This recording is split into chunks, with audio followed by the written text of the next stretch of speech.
with the beautiful girl that I met made in Japan. The beauty of her face was beyond my wildest dreams.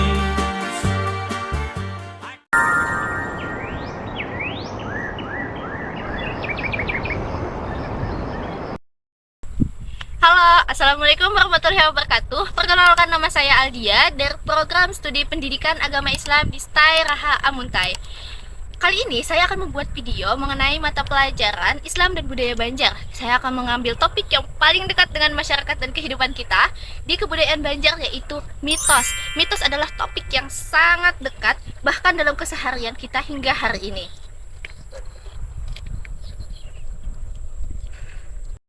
Indonesia kaya sekali akan keberagaman, baik itu keberagaman suku, bangsa, budaya, tradisi, hingga kearifan lokal. Indonesia juga terdiri dari banyak pulau. Dari banyaknya pulau membentuk banyak sekali daerah. Dan dari banyaknya daerah ini terdiri dari Sabang sampai Merauke mempunyai cerita atau mitosnya sendiri-sendiri yang diwariskan secara turun-temurun dari kakek nenek, ayah ibu, hingga paman dan bibi yang merupakan bagian dari warisan identitas masyarakat itu sendiri.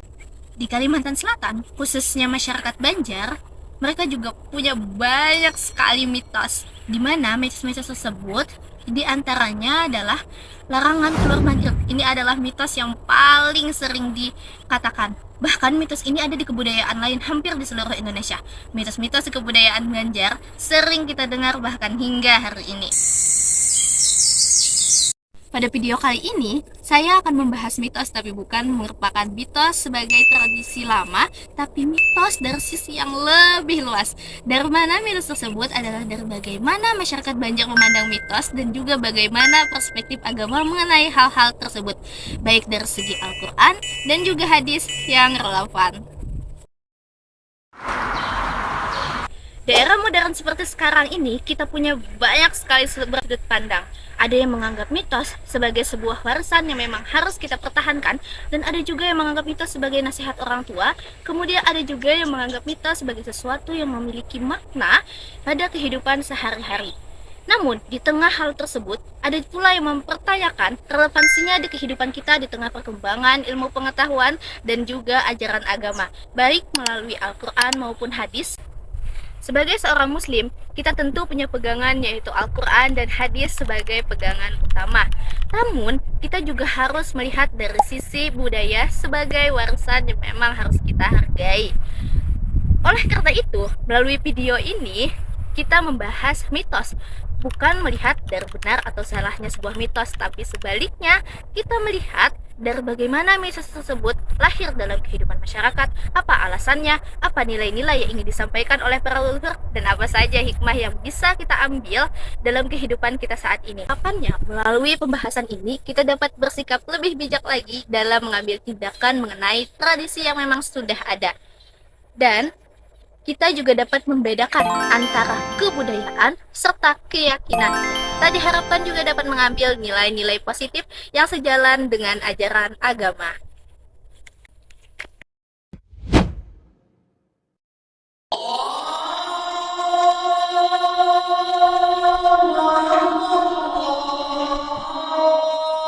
Jangan keluar Sanja, pemali, karena dipatok hantu.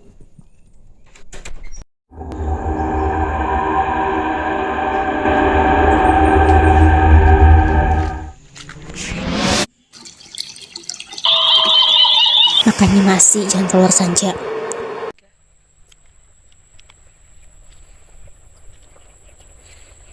Jangan keluar malam, karena dipatok hantu. Kalimat ini adalah kalimat orang tua zaman dulu di tanah Banjar yang sering sekali diucapkan kepada anak-anaknya.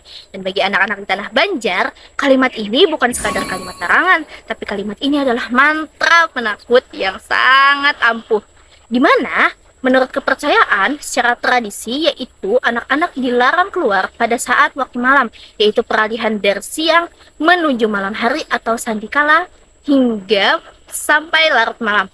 Hal ini dipercaya akan memunculkan yaitu gangguan makhluk halus, yaitu disembunyikan oleh makhluk halus tersebut. di mana anak-anak percaya bahwa jika mereka melakukan hal tersebut atau melanggar hal tersebut, maka mereka percaya tidak akan lagi bisa kembali ke dalam keluarganya.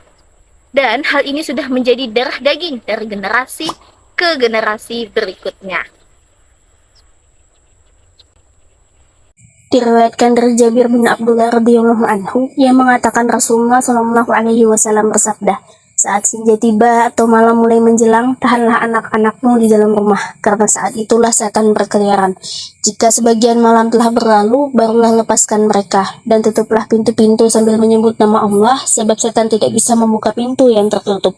Hadis riwayat Bukhari dan Muslim. Islam mengajarkan kita untuk menjaga keamanan keluarga, menutup pintu dengan menyebut nama Allah, dan memanfaatkan waktu maghrib untuk fokus beribadah. Saat itu, orang tua zaman dulu menggunakan kata kiasan untuk menjaga kita agar tetap aman. Namun Islam menjabarkannya dengan penuh kasih sayang, yaitu dengan mengatakan bahwa rumah adalah tempat terbaik untuk perlindungan dan mencari ridanya di saat senja dan malam hari. Yang menipiskan alis, baik sudah pemberian Tuhanku. Jawab bahari mati pemali, belum menipiskan alis belum bisa melihat bulan malam. Makanya pemali itu orang baru makanya hendak merapikan alis suara aja. Kada paham tapi belum ada. Itu akal-akal bahari kalau kisah ya. Jangan menipiskan alis seorang bahari kami bisa melihat tuyul karena asih habis zaman modern pasti itu ada hikmahnya.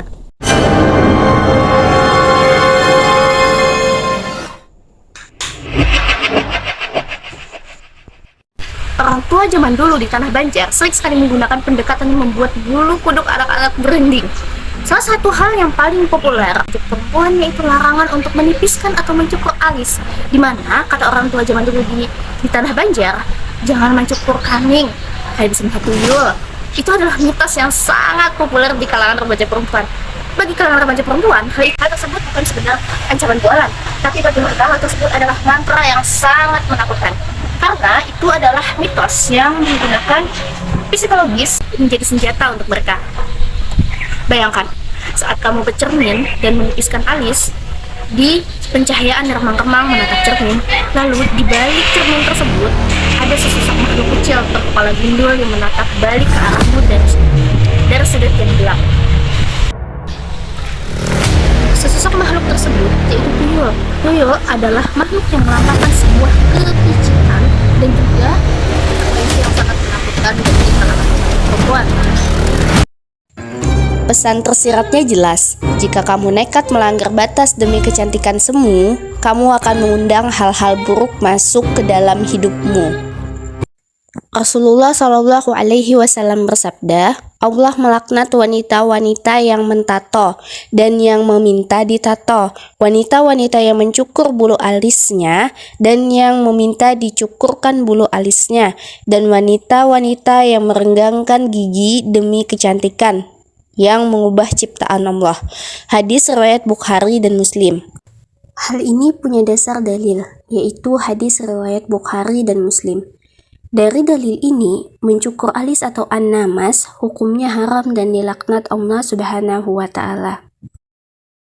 Orang tua zaman bahar di Tanah Banjar yang agamis, mereka sangat paham mengenai fikih agama. Dan mereka juga sadar dan mengerti bahwa jika mereka menggunakan dalil sebagai penangkal, maka anak-anak atau remaja-remaja perempuan Semakin penasaran untuk melakukan hal tersebut. tapi ini disingkat. Kita bisa melihat bahwa mitos ini berakar dari hukum Islam itu sendiri.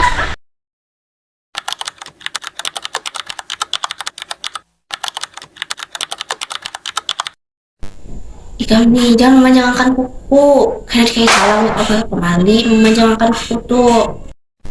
Aduh, kalau dari kami ketujuhnya bapak mitos-mitos kayak itu jangan bahar, karena itu ini udah zaman modern. Masih padahal orang bahari ada mungkin pada hantu ada manfaatnya sampai hari ini, buktinya masih banyak orang memakai hari ini. Umay kami ketujuhnya bapak ada pemali itu tuh jangan bahari. Tuh baiknya deh tuh, pokoknya tuh cantik lah, estetik itu. Jauh bahari kan jangan percaya penjelasan bahari tuh. Mana ada segala hal yang mengait-ngait tuh. Tapi tidak boleh memanjangi kuku kayak itu. Mananya berapa? Pokok kamu yang cantik estetik tadi. What? Ada masa di tanah Banjar di mana saat itu gawai belum menyita bola mata anak-anak, saat di mana dunia masih berpijak pada riaknya sungai dan juga rimbunnya hutan Kalimantan. Saat itu di mana petuah orang tua bahari atau kata-kata orang tua bahari di tanah Banjar masih menjadi hukum tidak tertulis. Kita pasti pernah mendengar atau bahkan sering sekali mendengar kata-kata ini, di mana larangan tersebut adalah mitos memanjakan kuku. Orang tua bahari sering bilang, jangan memanjakan kuku, karena ikan dikait halang. Bagi ingatan anak yang polos, kita tentu akan berimajinasi dan objek yang 10 jumlah kita. Lalu kita membayangkan seekor elang raksasa dengan rambut yang melengkung dan matanya setajam silat bersiap menerkam jemari yang berkuku panjang. Hal menakutkan inilah yang membuat anak-anak terburu-buru mengambil menjepit kuku dan menjepit kukunya yang panjang. Nah, mitos ini tidak lahir tanpa sebab. Kalau kita pikirkan hari ini, untuk apa seekor elang memburu tangan berkuku panjang, dan juga untuk apa orang tua dulu menciptakan mitos ini? Namun saat diraih itu disingkat, kita akan mengerti bahwa dalam Islam kebersihan itu begitu penting. Dan pada jemari yang berkuku panjang, tentu kebersihan tersebut tidak bisa kita jamin 100%. Dan kita kotor tidak menutup kemungkinan bahwa akan ada banyak bakteri atau hal-hal lainnya yang hinggap di jemari kita. Rasulullah SAW pernah bersabda, potonglah kuku-kukumu, sesungguhnya setan duduk di atas kuku yang panjang. Hadis riwayat Ahmad. Dari sini kita mengerti bahwa di sela-sela kuku yang panjang itu bukan hanya sekedar kotor secara medis, tapi ini juga menjadi tempat favorit setan untuk berdiam diri. Dan ini juga adalah bagian dari fitrahnya manusia. Menjaga kuku agar tetap bersih dan juga pendek juga merupakan bagian dari menjaga kesucian diri kita atau taharah. Jika dulu kita takut memiliki kuku yang panjang kalau takut dikait oleh elang, tapi hari ini kita tahu bahwa hikmah dalam Islamnya yaitu menjaga kuku sama berarti kita dengan menjaga kesucian diri kita, juga kita menjaga bagaimana berkah itu datang dalam kehidupan kita. Jadi sederhana yang memotong kuku hari ini. Akhirnya mitos pada budaya Banjar bukan sekedar untuk menakuti kita dan makhluk halus, tapi kita punya makna di dalamnya, yaitu nilai mendisiplinkan, nilai kebersihan, dan juga nilai moral lainnya.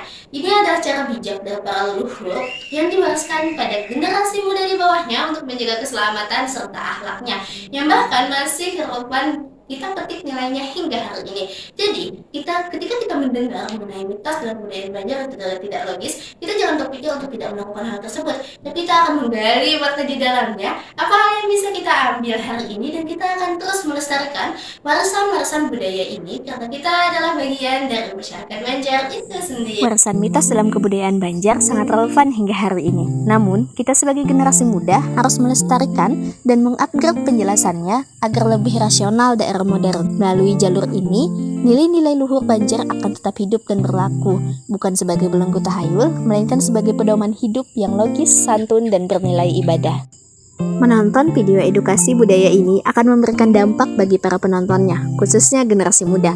Secara kognitif, video ini mengajak berpikir lebih kritis dan jernih, memisahkan antara syariat Islam dan tahayul mistis yang selama ini menyelimuti mitos Banjar. Secara sikap, akan menumbuhkan rasa bangga bahwa tradisi lokal ternyata sangat relevan, logis, dan bernilai tinggi di era modern. Pada akhirnya, dampak nyata akan terlihat dari perubahan perilaku, di mana kepatuhan terhadap adab, kebersihan, dan keselamatan tidak lagi lahir dari rasa takut, melainkan tumbuh dari kesadaran diri. Melalui visualisasi ini, penonton tidak hanya akan sekedar melihat masa lalu, tetapi juga menemukan cara merawat warisan Banjar agar tetap hidup di masa depan.